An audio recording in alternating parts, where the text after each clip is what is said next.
Hello, everyone, and welcome to Arch Ready Interviewing. My name is Markeisha Dickens. I'm a senior career consultant here at the UGA Career Center.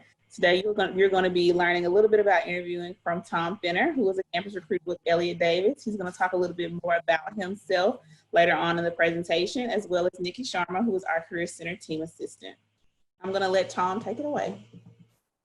Thanks, Markeisha, and hey, everybody. Hope everyone's doing well on this Thursday. So yeah, again, my name is Tom Fenner, and I'm a university recruiter for Elliott Davis. I'm not here to talk about my firm, so I'll get that out of the way, but we're a public accounting and financial services firm headquartered in Greenville, South Carolina. I also recruit for our Augusta office, and then we have offices throughout the Southeast as a regional firm. So excited to be with y'all. I'll say that I spent a couple of years as a graduate assistant in the Career Center at UGA, so this is a lot of fun to be back, although it's not quite like a normal Arch Ready series as I'm used to with the Corona times, but we're doing the best we can, so. All right, thanks. Yeah, so we're going to talk about today interviewing, interview prep, and just how to, in my mind, how to present sort of your best self and really go into an interview, ready to make a strong impression, and extends beyond, I think, interviewing to even just any kind of networking or career fairs or any interactions you have with employers. So we'll look at job descriptions and how to utilize those to be prepared. We'll look at recognizing different types of questions, understanding how to market your own strengths and qualities. I like to think of kind of creating a theme about yourself, and so we'll talk about that, and then finally, asking good questions at the end of the interview, which I'll say is I think something that makes as big of an impression as your first impression. I think being able to ask really good questions is critical to making a good impression in your interviews.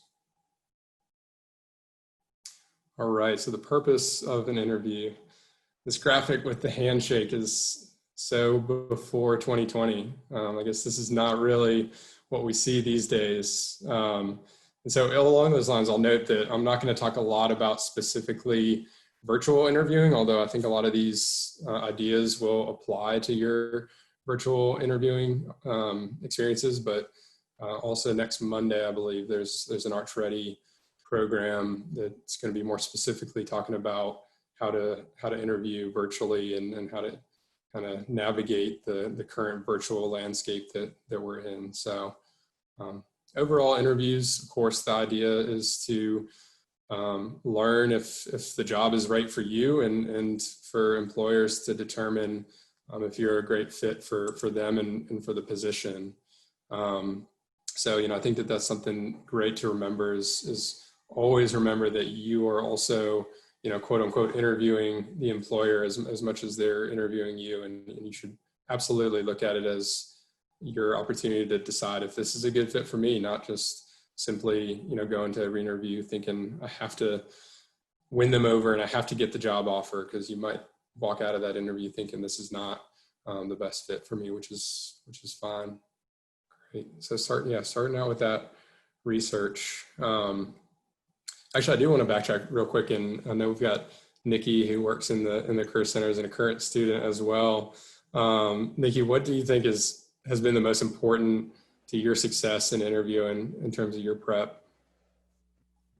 I mean, prep is like a whole thing in itself, because you have to do resume. You have to make sure your resume is like on point. You have to make sure all of your LinkedIn, your handshake is all up to date in case they look up your name or anything. In terms of like, once you get that interview and you're like, no, I'm going to go in and be interviewed by this company, look at their website, look at their annual reports, look at what, things that are meaningful to you. Like in my interview specifically, I love service, volunteer work, like many people do. So when I looked up my company, I looked up those things that they do that are in line with me. So when I was able to kind of plug that in to the interview and kind of tailor the questions to something that relates to both the company that I looked up as well as something that means a lot to me.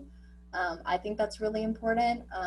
Just be as personal and personable as possible in the interview process, because to be honest, like once you're an intern, that whole internship is an interview. Like the whole thing, they're interviewing you. So you need to be yourself from the very beginning, and just kind of present that way throughout your entire experience with them, because the minute like you kind of show your real colors that are not what they saw in the interview, I don't know, something might happen. But yeah, Yeah. that's my tip. Just kind of be you from the very beginning. Yeah, that's great. And I appreciate that advice. And we're going to talk about, what being you and being authentic looks like in the interview process. But I also really liked Nikki's point about, how to approach researching the company itself and how she pinpointed looking at community service efforts, if that's what is important to her. So, looking at it in terms of, again, you're trying to decide, is this a good job for me? Is this a good company? Is this a good environment for me? And so your research should be geared towards looking at, those aspects of, is this a fit?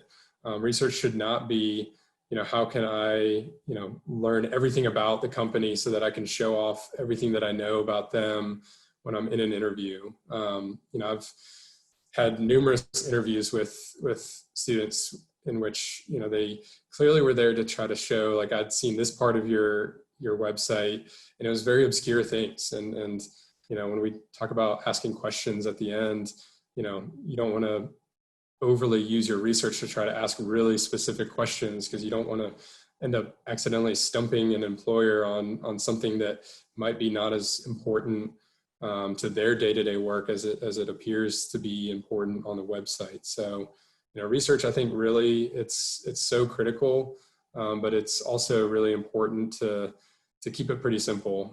Look at the mission, look at the values. Vault, Glassdoor, those are both great resources for researching the company. You can see some of the questions that are asked in interviews, but I'm going to continue to emphasize that trying to trick the system by figuring out what's going to be asked is not going to help you in an interview. So, those things are great to get kind of an idea, but don't bank on, those are the questions that are going to be asked. Again, I think you're just trying to get a picture of overall fit, because again, that's on the employer side, that's what we're trying to do is we're really focused on, is this a good fit?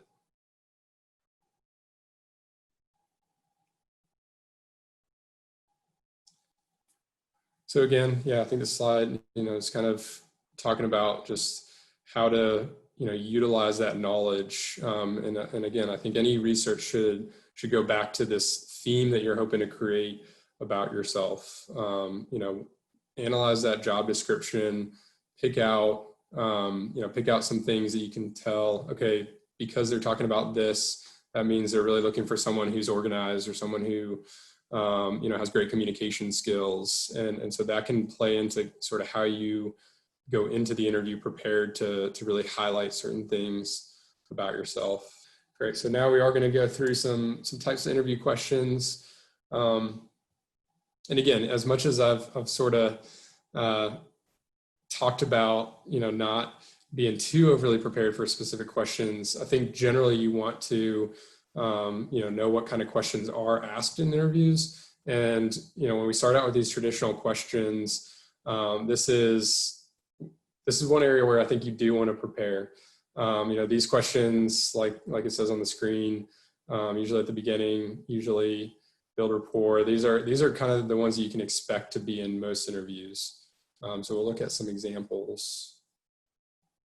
Tell me about yourself. That will be asked in any interview that you're in, whether it's asked with that exact language, or if it's asked, walk me through your resume, or what, makes you interested in this position, and what, tell me, like, introduce yourself, what makes you a good fit, something about just a general overview is kind of how any interview really starts. So, this is one where it's kind of like your pitch that I know the Career Center teaches students about, kind of practicing your pitch.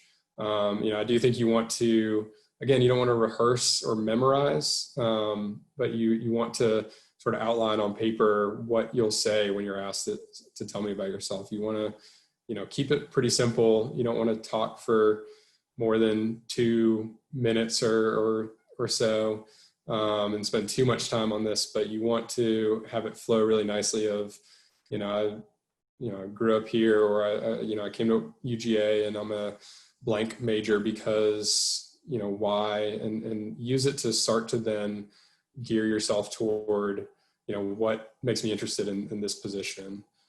So a few highlights of kind of your background, and then, which is why I'm interested in applying for X position.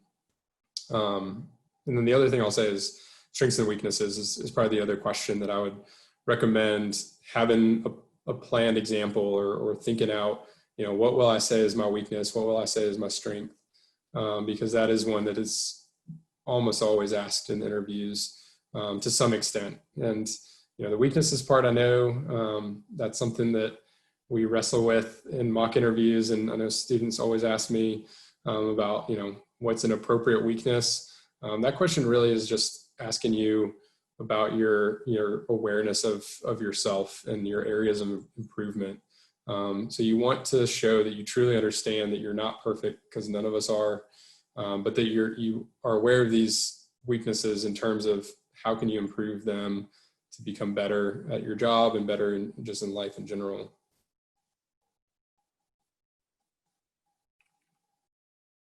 All right.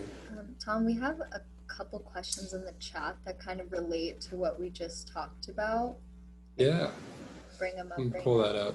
Mm-hmm. So Sarah asked, how do you showcase your skills without sounding braggy? And if you're in a group interview, should you try to compete for chances to talk?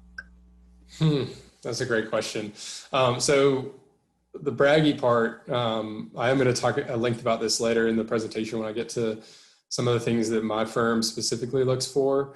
And humble is one of those cornerstone pieces. And so, I think the main thing is just, when you're talking about success or achievements, there's a way you can do it that you're, talking about it in terms of overall team success. Now, if you're giving an example of like an individual project that you've done, that's one thing. But generally speaking, you're going to be asked a lot about how do you function on a team, and that's where you can really, talk about the collective success and not and how you contributed to it, not just your own individual success. Now, group interviews, you don't want to be the person that jumps in and speaks first every single time.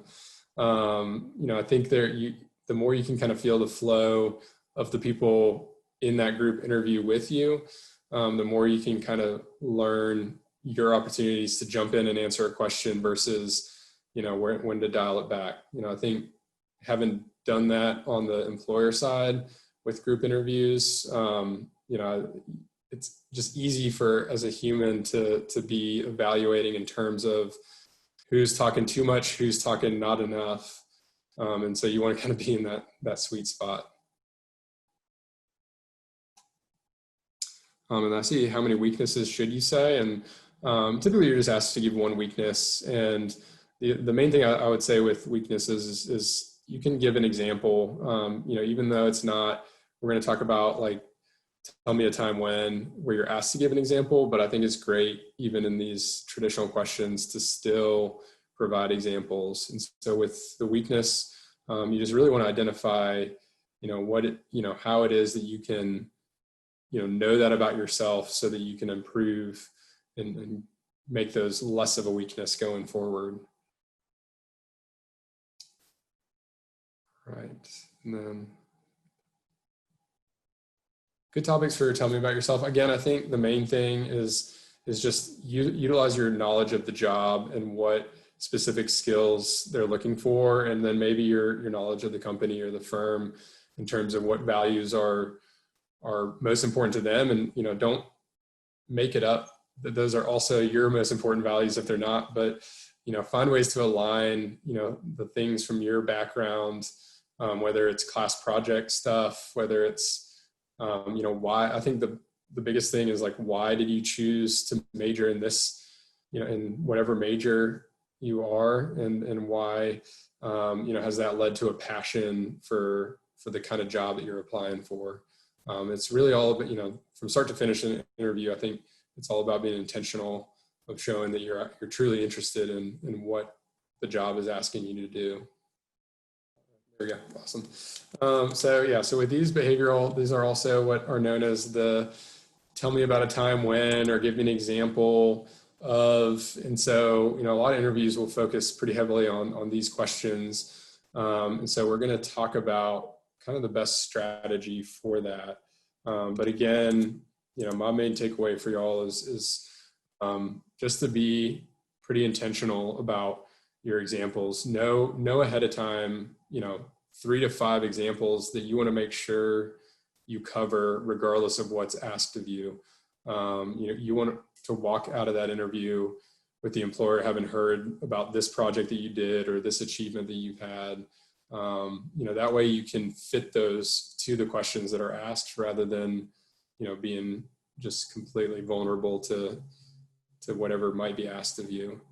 The other thing I would say with these questions is it's okay to use an example more than once.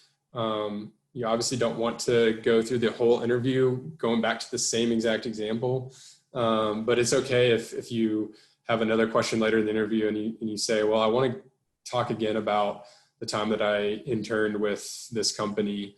It's okay to rehash examples, especially if they're really good examples. And it's also okay to not use examples that are directly related to your school work or your job. I think study abroad is a great example. And, you can talk about some of those experiences that you've had that have built resiliency. Sorry, hard word to say. Built organizational skills and things like that. You can talk about, I'm in a family with 6 siblings. So I have to be pretty aggressive or have initiative to get through that. So you can use some examples that are kind of more personal than necessarily always go into job experience or school experience. And this is, the definite approach to answering example questions. So when you're practicing for these questions, go to Google and search for STAR method and make sure you have this graphic or another graphic on these 4 pieces, because it truly is the way that you want to kind of move from start to finish. It just helps organize your thoughts, and it helps you avoid rambling. It helps you avoid just being vague. And so, starting off with what is the context of this example? A lot, it sounds simple, but it's easy to kind of jump past that step. And it's, on the flip side, really easy to forget to give your results. And that's something that I see all the time is, I got this great example, but I don't know what happened. Like, did they do well on the project? Did they finish the project? And so you really want to kind of tie that bow at the end and say, what was the end result?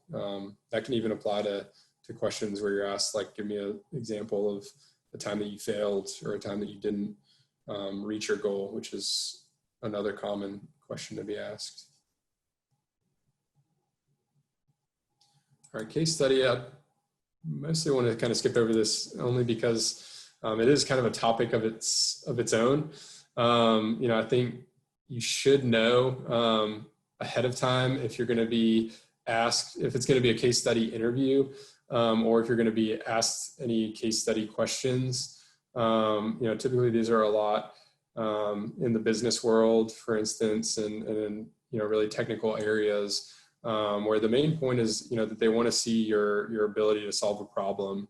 So here are a few examples.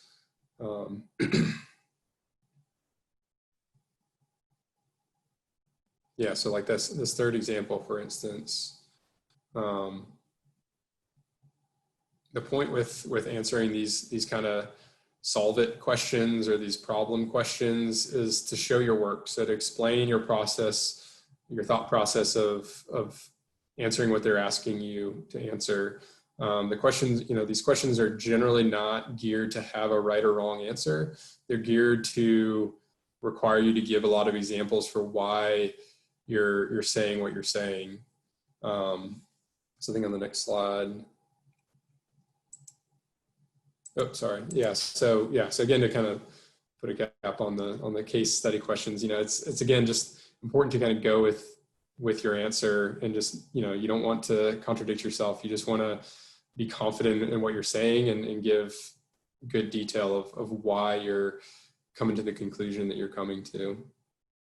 And then finally, we got Zinger questions. So this is, Zinger is meant to be sort of an unexpected question. I think, again, talking about, being overly prepared or going into an interview thinking that you know what they're going to ask you. A Zinger question is intended to do the exact opposite of that. It's intended to be a question that you haven't seen before. And so it's supposed to be something that's not, necessarily meant to try to trick you. It's meant to ensure that you give an authentic answer. You see these examples coming from corporations like Microsoft, Google, and Amazon, so the biggest companies in the world.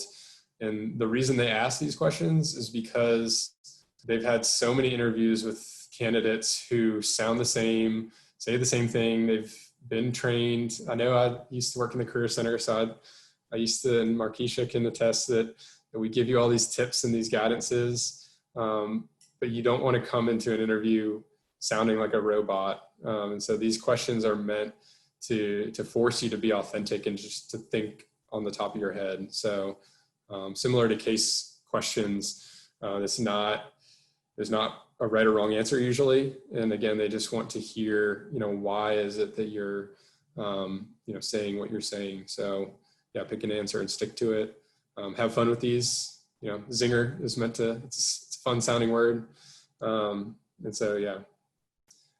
So again, I mentioned that I want to talk about, something that's been really critical for our firm in terms of, wanting to be very consistent in how we evaluate candidates, and wanting to, have a very value-based approach, so that, it's fair and we're evaluating all candidates the same way. And so, we sort of identified these values that's based, that come from Patrick Lencioni's book, The Ideal Team Player. And so, again, I'm going to use these as examples, but I'm not telling you that these should be, the values that are most important to you.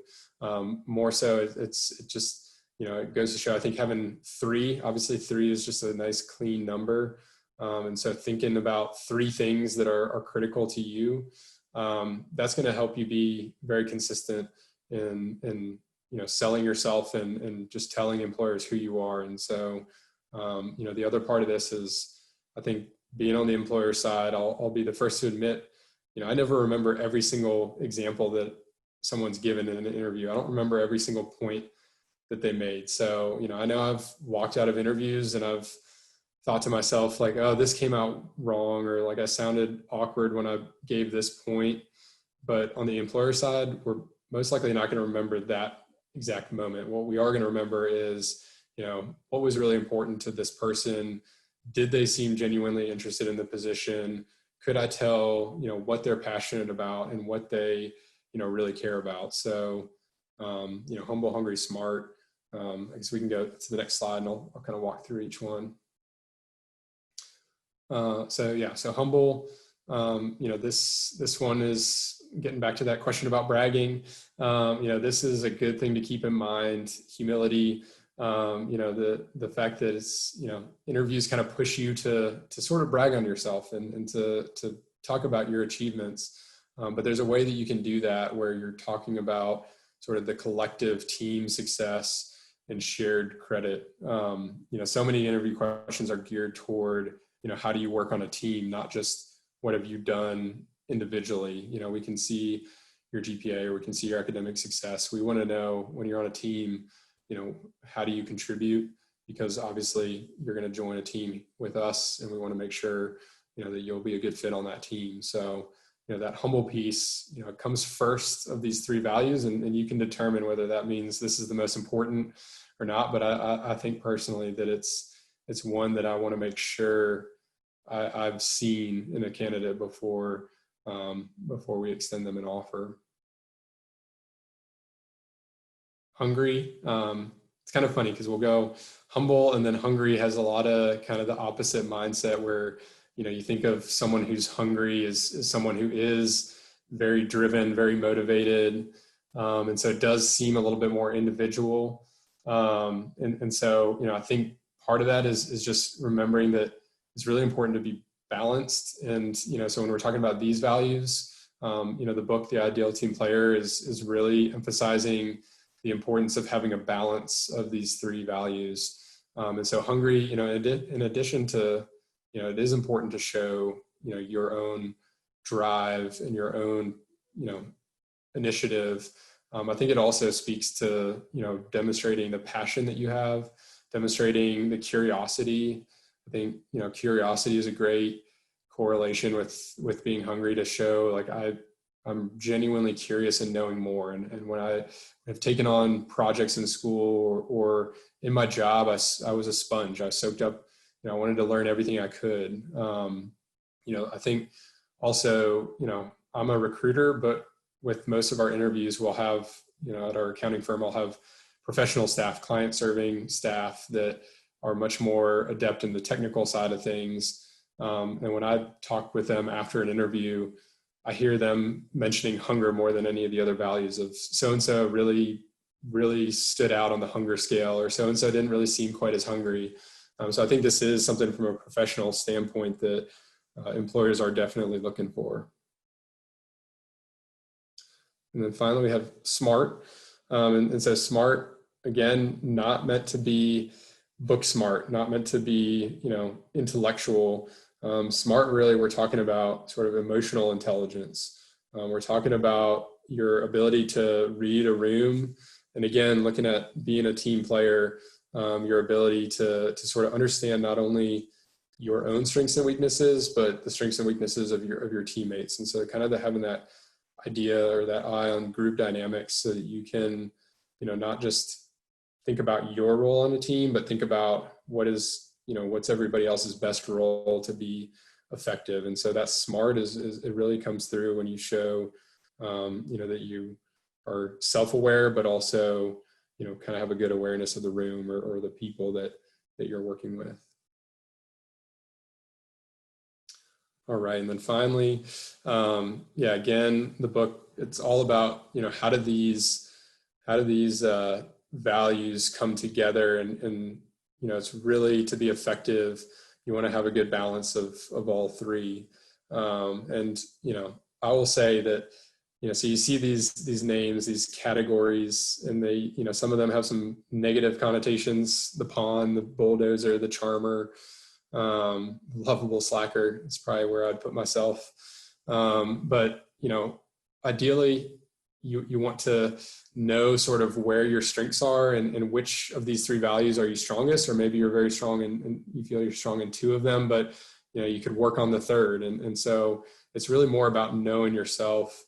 In certain situations, on certain teams, you might be a bulldozer on one team, and then the next team, you're more the accidental mess maker, you're more the skillful politician. And so it's not necessarily that you're, put in a box of being one of these things, but it could be situational dependent. And so again, the takeaway is to know sort of where you can improve in certain values. So I think there's another poll, because again, this is all about self-awareness. So, I want y'all to know. Can we get that graphic back up, please? I'm going.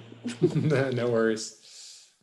I think it's fun to think of, if you had to put yourself in one category, which would you be? And again, it's all about admitting and kind of having that self-awareness and knowing that doesn't mean that you're the pawn or you're the bulldozer all the time, but that's what you know about yourself, so that you can, work to bring in some of those other values. So, all right. So we'll wrap up with, again, like I mentioned, I think that as much as, the saying goes, you only get one chance to make a first impression.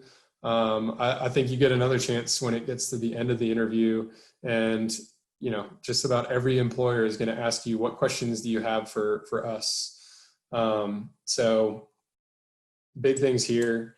I think you absolutely should bring a list of questions, and have some written down. I think in the interview itself, it's appropriate, and it even is, I think, a good idea and makes a good impression to say, I came with some questions that is all right if I take a look in my notes, and then go through and think about which questions are most relevant based on the conversation that we've had. So even when you've made your list, I think it's still good to think of a question during the interview that makes sense based on what y'all have talked about. Part of that, again, is going back to avoiding the robot impression. And so, when we interview folks, it's easy to tell the ones that just, can't get comfortable in the setting, and you can tell that, they're falling back on their notes and their prep, but they're just kind of nervous and can't really open up about who they are. And that, I understand it. I've been in those shoes, and I've struggled through interviews and walked out of interviews thinking I bombed the interview. But at the end of the day, if we can't get a good idea of who you are, it's just really, really tough to make a good decision. So, asking a question that's not a prepared question will show, I was thinking and listening and paying attention during the interview, which is I think you do have to practice and just get experience interviewing before you can really master that ability to listen and react as much as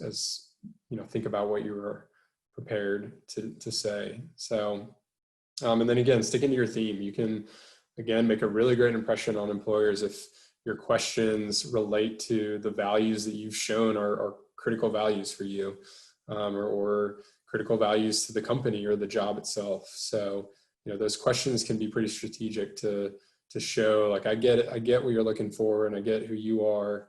And, my questions are consistent to who I am.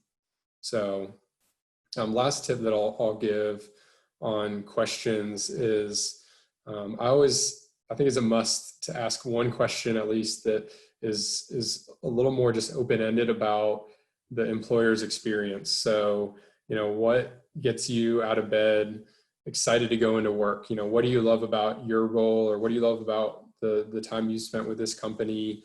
Those kind of questions that are just very open-ended, because the trick here is that we all love talking about ourselves. So, when I'm in an interview, I'd much rather get a question that I can give, a thoughtful answer about, my experience, than necessarily getting a really technical question that I may not be able to answer. And part of that's because I'm a recruiter and not an accountant. But, again, I think every person in an interview likes to give you an answer that's kind of an insight about them and about their experience. So that, that is a strategy that you can use to just, keep the employers excited about the questions that you have. So definitely asking a company about their hiring process timeline, just because you may be interviewing with a number of different companies and you want to know whether or not you're going to hear back from them in a certain time frame. Also, just making sure, like Tom said, I like to ask, what do you like about this job? Because if they can't answer that, then that's kind of a red flag to me. So asking some of those open-ended questions to people to just kind of gauge their true interest in the company. Can I add a quick thing to questions? Yes, please. So if you're in an interview and they do hit you with one of those Singer questions, like if you were a kitchen appliance, what would you be? Those are, I didn't receive that one, but I know that's one someone has gotten before. I think it's fun at the end when they ask you any questions, be like, hey, you asked me that. I'm curious what kitchen appliance you would be. Kind of get their perspective, open it up a little bit, learn a little bit more about them, kind of who they are beyond the scope of their job. It's kind of fun because the interview is very stressful, And I will also say, like, I work here, I work at the Career Center. I'm very comfortable with this building. But I interviewed here for my summer internship and it was terrifying. It's very nerve-wracking walking into an interview. No matter how confident you are, it's still a little nerve-wracking the first 2 minutes before you walk in. So my best advice is, you know, you're going to prepare. I trust that you will all prepare really well for your interviews, but that 2 to 5 minutes before you walk in, scroll through Twitter, do something to just clear your mind. Don't be so nervous and just like in the zone of just memorizing all of these things and these steps. Just kind of take a breather. I scrolled through Twitter and here I am with a great internship later, but that's just my experience. But yes, I would definitely say kind of take a breather. That's my advice. Yes, great advice. And yeah, I think, you know, that idea of kind of turning the question back on the employer, I love that, because, you know, when it comes to zinger questions, for instance, yeah, usually the person that's chosen to ask that question, they like that question. So ask them. And, you know, Nikki also made a good point about, you know, the questions, again, they're not meant, you know, I talked about making an impression, but they're not meant to impress. They're meant for you to learn what you want to know. So Adam Dent made a great point as well. You know, these questions are going back to that idea of you are interviewing the employer as well. You have to choose to accept a job. You have to choose, is this the right fit for me? And so, you know, we get questions where we can tell, like, this person genuinely, they've thought about this job. They've thought about, you know, what it looks like, and they're putting the pieces together. They're not asking a question to try to sound impressive. And so that's, yeah, great point there. How many questions is appropriate to ask? I think first and foremost depends, obviously, like a 30-minute interview, hour interview, or what the time frame is. But I do think, yeah, 2 or 3 questions typically is appropriate. And that, you know, that last question, to Marquisha's point, always a good idea to ask, like, next steps. You know, I think it's another pitfall to get too specific in terms of, like, asking, like, you know, about things related to if I get the job or that kind of thing. You know, you don't want to come across as, you know, you're worried too much about that as much as you want, but you want to know, like, what's the timeline and that sort of thing. So that always is a good kind of final question to sort of wrap it up.